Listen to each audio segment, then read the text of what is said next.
Welcome back, everyone. So, this unit we will wrap up crusading, as it were. In the last unit, we did our whole 5, 6, 7, 8 sequence of crusades, which was a lot, but it was, the numbered crusades to the Holy Land, and all of them smaller, ultimately, in scale than the first four had been.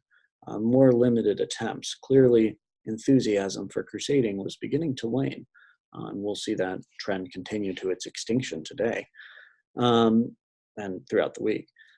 The Crusades, all unsuccessful, I suppose, with the exception of the Sixth Crusade under Frederick II, which diplomatically settled things for a period, but with so many caveats and reservations to that statement that it's difficult to really truly qualify it with the First Crusade as a successful attempt to take Jerusalem. At least it provided no means of holding Jerusalem, and indeed, after the extinction of that trial, it didn't take all that long the treaties, not the trial, all that long for it to fall apart. So, where does that put us in the last unit of crusading? Of course, we'll have one more unit on the modern reception of the Crusades next week, kind of an interesting and hopefully fun swan song to it.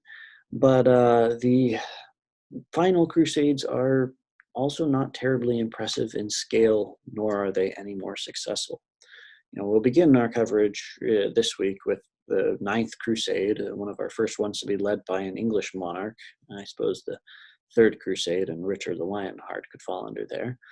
And how this ultimately leads to the fall of Acre in 1291, the extinction of the Crusader presence in the Holy Land, the Kingdom of Jerusalem no longer having a foothold there, though some kind of shell will continue. But for our brief discussion today, I actually want to focus a little bit later in time, to a period where, by all accounts, you would expect to have crusades, and you do have some crusades not dedicated towards capturing the Holy Land anymore, but for a different purpose, and how this ultimately will bring us to the end of crusading, as it were.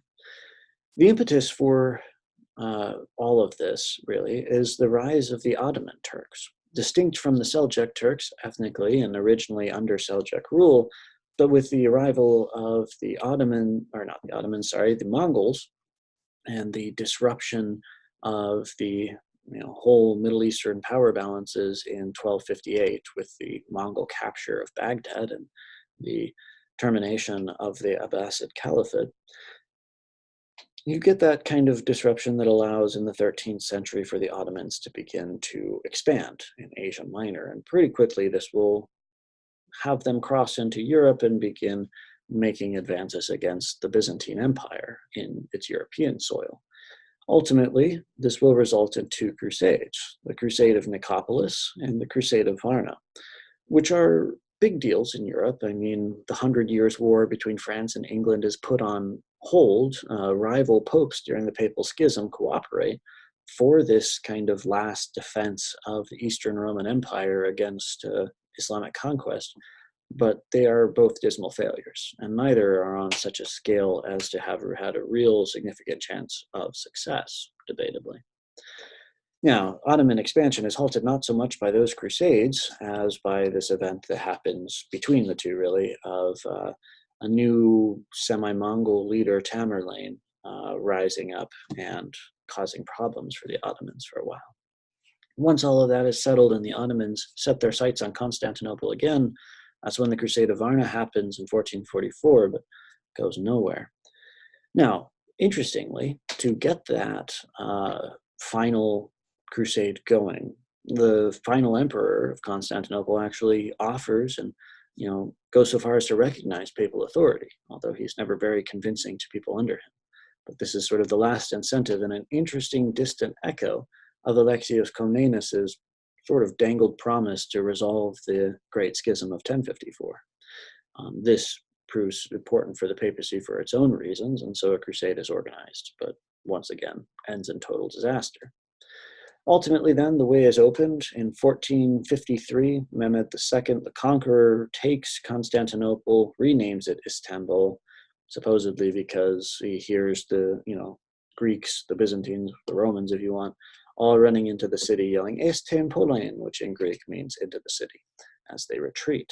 With cannons, those walls become not such a big barrier anymore, and Constantinople falls. In 1453, finally, the Roman Empire falls, is one way to put it.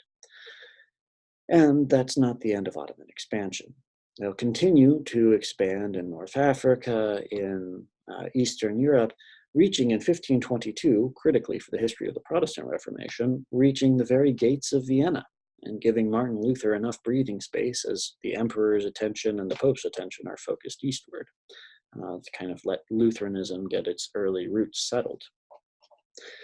The Ottoman Empire lasts in one form or another all the way to 1923, and ever since the fall of Constantinople, you get occasional calls from popes to launch a crusade, exactly as you would expect, to get rid of this, frankly, existential threat to many Christians in Eastern Europe, but never does any get off the ground. And the reasons for that are interesting. It requires some explanation. Why are no further crusades launched against the Ottomans? The most obvious answer is disillusionment and exhaustion. I mean, crusade after crusade after crusade has failed. If you don't count the Sixth Crusade as truly successful in the long haul, that leaves only the First Crusade that ever actually accomplished its objective in terms of the numbered crusades to the Holy Land anyway. And that is not an impressive track record.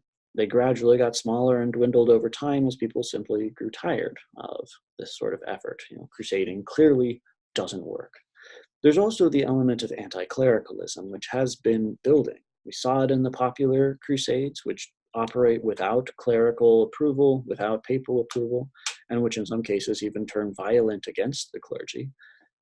That's only been increasing. In the 15th century and late 14th century, you get multiple popular heretical movements once again, as you had before in the 12th and 13th century.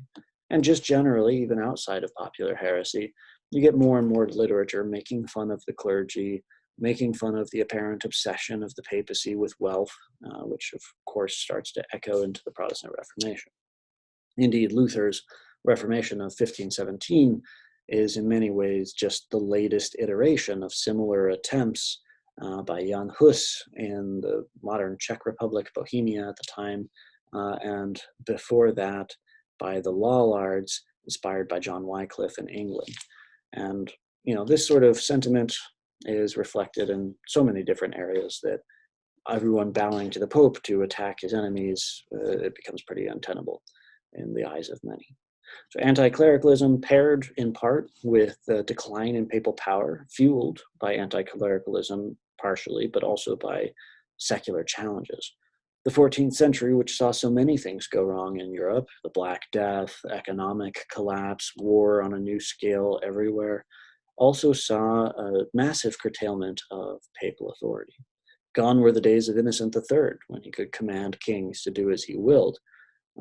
Popes like Boniface VIII fell afoul of the King of France and assumed they had the power. Innocent III did, but they didn't in the face of growing nationalism. Boniface would be arrested by Philip IV of France and ultimately killed in the process, somewhat accidentally. And the next 7 or 8 popes would be French and live in France in the Avignon papacy, which was a major blow to papal reputation. Even once that's solved, the final of the Avignon popes relocates to Rome. That dies quickly. The Romans want an Italian pope who then starts to attack the French clergymen in revenge for Avignon.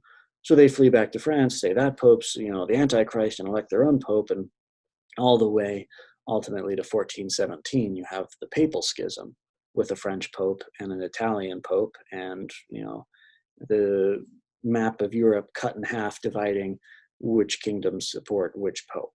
It's a confusing mess. An attempt to resolve that, the conciliar movement says, okay, councils are more important than popes. Popes should not have as much power as they do. They try to depose both popes and fail, and thus make 3 popes. But in 1417, with the Council of Constance, finally succeed. But then councils are above popes, and this continues all the way into the mid-15th century. Even when the popes finally solve this conciliar controversy and sort of return to the head of the church, they're never nearly as powerful as they were before. Papal authority on the secular level had diminished substantially, and frankly, none of them were in a position to launch a crusade meaningfully.